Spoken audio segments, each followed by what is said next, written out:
aku berkata kepadamu, sesungguhnya di antara orang yang hadir di sini ada yang tidak akan mati sebelum mereka melihat Anak Manusia datang. Apakah itu menyatakan bahwasannya di salah satu dari antara murid-muridnya itu ada sampai saat ini? Karena dia berbicara tentang kedatangannya yang kedua kali. Gimana itu, Kak? Itu bukan berbicara kedatangannya yang kedua kali, tapi berbicara tentang pernyataannya. Itu siapa yang masih hidup? Itu adalah Yohanes. Itulah Yohanes yang menuliskan kitab Wahyu. Nah, di dalam kitab Wahyu kan dia melihat Anak Manusia yang telah disembelih seperti domba di hadapan Bapaknya, yang datang dengan kuda putih mengarungi tahta langit Bapaknya di dalam kemuliaan Allah bersama malaikat-malaikatnya. Itu adalah Yohanes. Yohanes bin Zebedeus. Oh ya, itu Yohanes, murid kekasih Yesus. Makanya dia menuliskan penglihatannya di kitab Wahyu kepada Yohanes. Nah, dikatakan begini, inilah wahyu Yesus Kristus yang dikaruniakan Allah kepadanya, supaya ditunjukkannya kepada hambanya apa yang harus segera terjadi. Ia telah menyatakannya kepada hambanya Yohanes dengan perantaraan malaikatnya yang diutusnya. Yohanes telah bersaksi tentang firman Allah dan tentang kesaksian Yesus Kristus, yang itu segala sesuatu yang telah dilihatnya. Berbahagialah ia yang membacakan kata-kata nubuat ini dan mereka yang mendengarkannya serta yang menuruti apa yang tertulis di dalamnya, sebab waktunya sudah dekat. Di dalam penglihatan Yohanes bagian terakhir, di situ dikatakan apa? Misalnya di dalam Wahyu 22 ayat 6 ya. Lalu ia berkata kepadaku, di sini adalah Yesus ya. Perkataan-perkataan ini dapat dipercaya dan benar, dan Tuhan Allah yang memberi roh kepada para nabi telah mengutus malaikatnya untuk menunjukkan kepada hamba-hambanya apa yang harus segera terjadi. Sesungguhnya aku, Yesus, datang segera. Berbahagialah orang yang menuruti perkataan-perkataan nubuatan kitab ini. Aku, Yohanes, akulah yang mendengar dan melihat semuanya itu.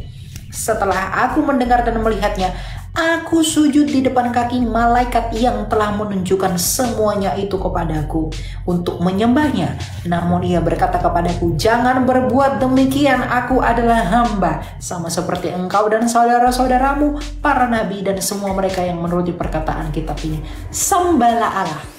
Lalu ia berkata kepadaku, jangan memeteraikan perkataan-perkataan nubuatan kitab ini, sebab waktunya sudah dekat. Siapa yang berbuat jahat, biarlah ia terus berbuat jahat. Siapa yang cemar, biarlah ia terus berbuat cemar. Siapa yang benar, biarlah ia terus berbuat kebenaran. Siapa yang kudus, biarlah ia terus menguduskan dirinya. Sesungguhnya, kata Yesus, aku datang segera dan aku membawa upahku untuk membalaskan kepada setiap orang menurut perbuatannya. Akulah Alfa dan Omega, yang pertama, yang terkemudian, yang awal dan yang akhir. Jadi murid yang melihat Yesus datang dengan kemuliaan Bapaknya itu adalah Yohanes. Di dalam penglihatannya dia masih hidup. Bahkan hanya Yohanes, murid Yesus, yang hidupnya matinya itu tenang. Yang lain itu digoreng lah, disalib terbalik lah, dipenggal lah, macam-macam makanan itu ya. Tapi Yohanes tidak, dia tenang meninggal. Makanya dia dikatakan the one of the most disciple. Berarti ayat 28 ini merujuk kepada salah satu muridnya, yaitu Yohanes ya, Kak? Ya, Yohanes, karena dia kan berkata kepada muridnya. Siap. Gitu. Satu pertanyaan lagi, Kak. Oh ya, silakan. Ini pertanyaan yang paling sering saya dapatkan setiap kali saya melayani di penjara, dan sampai saat ini saya belum bisa menjawab. Dan saya berjanji ketika saya melayani ke sana lagi, saya akan membawa jawabannya. Dan malam ini saya berharap Kak Elia bisa membantu saya untuk iya. Gini, pernah satu kali saya melayani di sana, seorang narapidana itu berkata sama saya, bagaimana pandangan kekristenan tentang tato? Sementara saya juga punya. Jadi saya nggak bisa jawab. Jadi waktu itu saya pending aja, bang. Saya bukan ahli teologi ya. Saya cuma seseorang yang dipakai Tuhan untuk menyampaikan pesan pemulihan, bukan menginjil ke sana. Tetapi saya lebih spesifik ke pesan pemulihan terhadap pecandu-pecandu di dalam sana. Itu aja sih Kak yang mau saya tanyakan. Ya, silakan Pak Anggiat mengenai tato ya. Iya. Tato. Iya. Yes. Memang kalau kita cari ya di dalam kitab suci, sama sekali di hukum Taurat juga, di turunannya juga tidak ada larangan bertato. Tidak ada ya. Tetapi begini, sebenarnya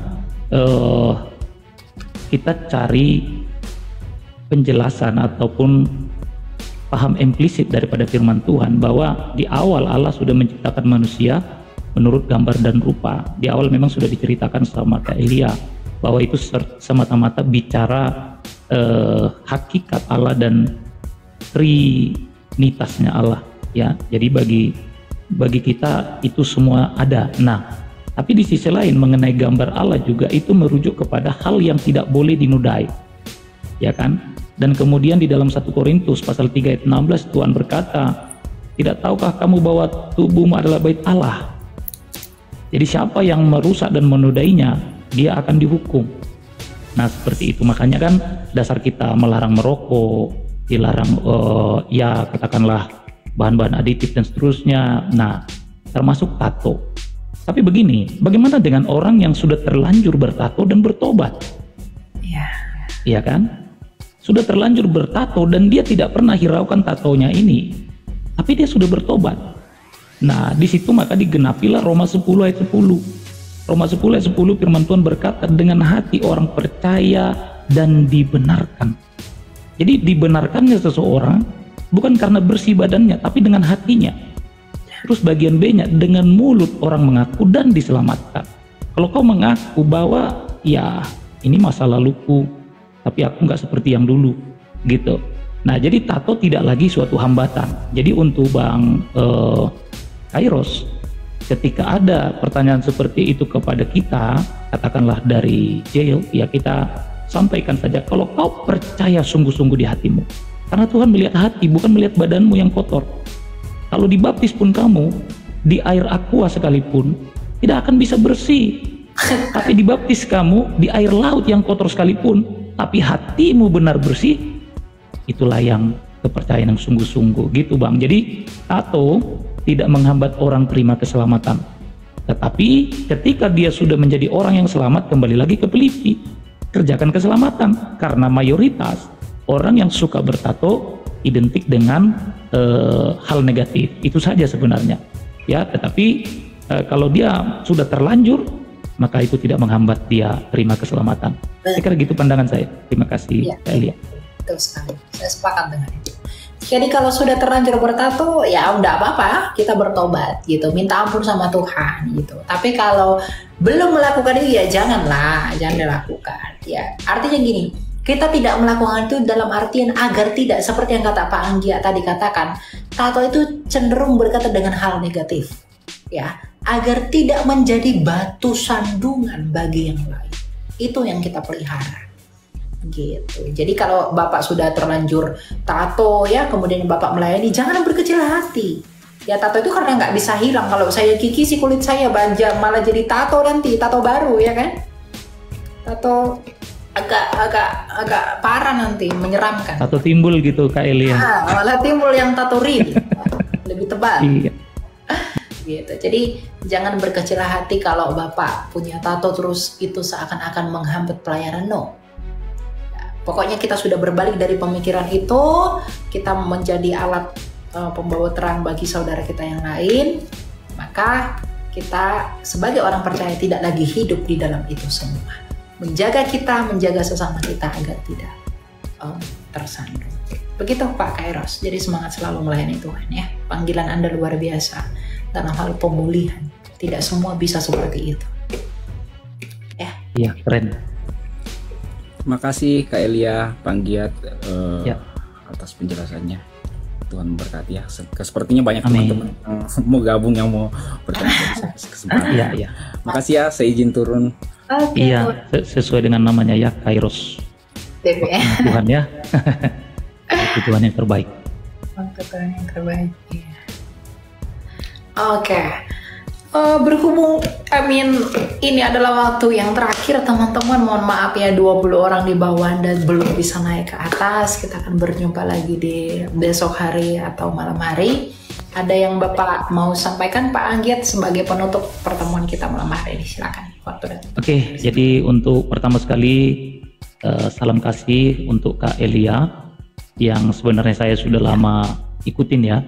Jadi kenapa saya mau gabung, karena teologinya 11-12 menurut saya dengan saya, dan memang banyak apologet yang teologinya ngadal-ngidul ya. Jadi bagi saya Tritunggalnya Kak Elia juga persis sama, semuanya sama. Jadi makanya saya ikutin terus, dan sampai hari ini kita boleh ada sama-sama melayani Tuhan dalam room Q&A ya, question and answer.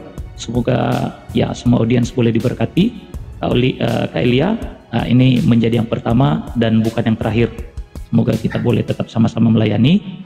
Dan Kak Elia sehat selalu, panjang umur, karena di luar sana banyak haters. Kalau dihitung dari 280 juta penduduk bangsa ini, hanya 20 juta yang sayang dengan kakaknya. Ya, tapi walaupun demikian Tuhan Yesus dengan malaikatnya, bahkan yang lebih daripada miliaran itu, ya mengasihi kita ya kan. Oke, semangat untuk Kak Elia dan belajar selalu. Saya juga belajar banyak dari Kak Elia, dan saya juga belajar dari ya rekan-rekan kita yang lain. Dan untuk audiens diberkati selalu.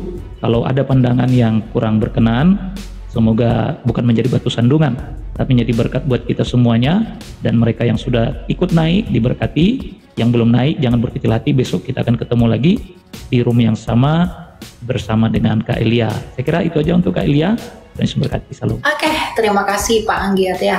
Saya juga berterima kasih pertama sekali kepada Bapak kita ya Allah di surga, karena kasih karunia-Nya lah kita dipertemukan pada kesempatan ini. Terima kasih juga buat Pak Anggiat ya, sudah mungkin ini akan menjadi awal yang baik bagi mitra kita ke depannya dan partnership dalam hal yang seperti ini.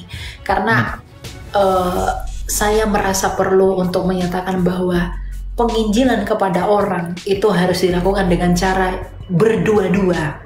Yes, that's right. Orang itu pergi berdua-dua, begitu kan? Pergi murid Yesus diutus berdua-berdua. Iya, jadi saling melengkapi. Ada hal yang kurang ditutupi saudara, ada yang kurang. Jadi dan apapun segala sesuatu yang kita lakukan itu, tentu segala sesuatu yang dinyatakan, yang kita ungkapkan hanya untuk kemuliaan Allah Bapa kita. Kita tidak boleh merebut kemuliaan daripada itu semua.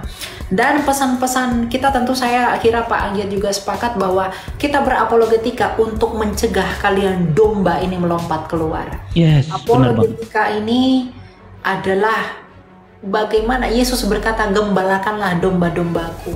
Artinya menggembalakan domba itu tidak hanya memberi makan dan menggemukkan mereka, tapi juga memelihara mereka agar tidak diterkam oleh serigala. Maka apologetika yang kita lakukan ini adalah menjaga saudara sekalian agar tidak melompat pagar, agar tetap setia pada kawanan domba milik Allah. Karena keselamatanmu itu bergantung kepada ketekunanmu di dalam pengerjaannya atau tidak. Oleh karena itu teman-teman, terima kasih yang udah dukung pelayanan kita ya melalui gift-gift yang Anda berikan. Anda luar biasa, tap-tap like dan semualah yang teman-teman lakukan yang memang menginfluence pelayanan kita. Sampai jumpa. Tuhan Yesus memberkati dan amin. Terima kasih, bye-bye.